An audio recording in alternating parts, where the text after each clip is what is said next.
Assalamu alaikum warahmatullahi wabarakatuh. Today is day 13 of Ramadan, and with us is Khadija Nakura, and we'll be talking about the Prophet Shu'ayb alayhi salatu wasalam. Welcome, Khadija. Alaikum salam wa rahmatullahi wa barakatuh. Thank you. So today I'll be talking about Prophet Shu'ayb. Khadija, before you start, do you like this environment? I love it. So Allah has only mentioned 25 prophets in the Holy Quran, and 4 are Arabs. So we don't have much details about Prophet Shu'ayb in the Holy Quran, but from what we can see, he was a true believer of Allah. So in this story of Prophet Shu'ayb, there's a prophet that will come in, which is Prophet Musa.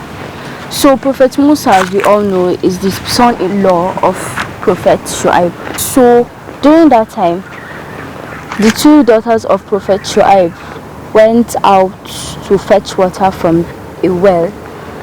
So at that point, Prophet Musa was running away from his city because he killed a man unconsciously. When he got to the well, he saw that the men were fetching the water and watering their flowers, while the 2 daughters of Prophet Shu'ayb stayed back. He was so curious, he went up to them and asked why they were staying back. So being the 2 daughters of Prophet Shu'ayb, they told him that they were waiting for the men to finish. After they finished, he helped them fetch water, and the 2 daughters went home.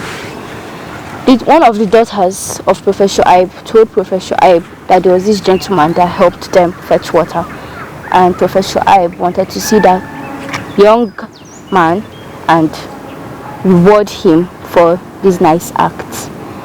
So when he got there, Prophet Shu'ayb told him that he told him the story of what happened to him in his land. Prophet Shu'ayb told him that he will stay with him and work with him for a period of time.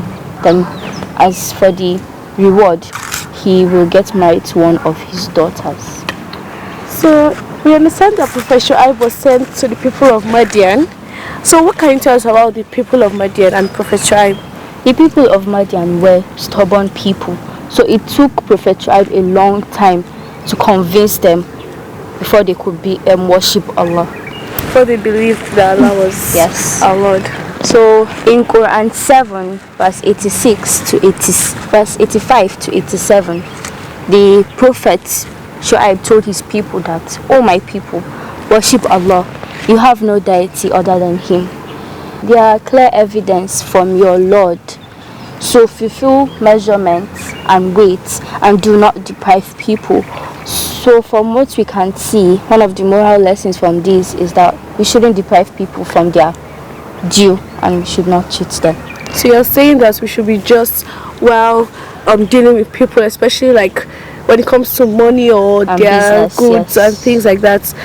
Okay, like many private businesses like exploit people a lot. Yeah, maybe something might be made for like 5 naira, and then they will like make it times 10 of doing. Yeah. Yeah. So as good Muslims, we should not do that, or it might become haram money. Yeah. So what other thing can you tell us? Like, what did the people say to Shu'ayb after he preached to them? Of course they replied. So one of them was so arrogant. He told Prophet Shu'ayb that, "O Shu'ayb, we will surely evict you and the people that are following you, or you go back to our religion." That was one of the replies from an arrogant worshipper. May we never be arrogant. And the other reply was telling Prophet Shu'ayb that, "Are you telling us to forget what our forefathers worship and follow you in what you are worshipping?" In Quran 11 verse 87. So were they punished after this? Did Allah punish them? Did He send a severe punishment, or He still continued to grant them His mercy? Allah of course punished them.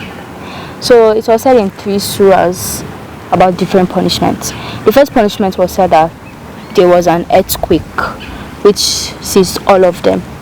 Another surah says that there was a dark cloud that seized all of them, and the 3rd surah says that the people of Madyan cried a lot till they died. Wow. So at the end of the day, they were still like, They were destroyed They for were- not fully It's a worshipping severe Allah. punishment. and they were in sadness completely. So they did not really gain anything, from not worshipping Allah, Right. not obeying Shu'aib's They message. still lived a very painful life. We have learned a lot about Prophet Shu'aib and the lessons we should derive from this noble prophet.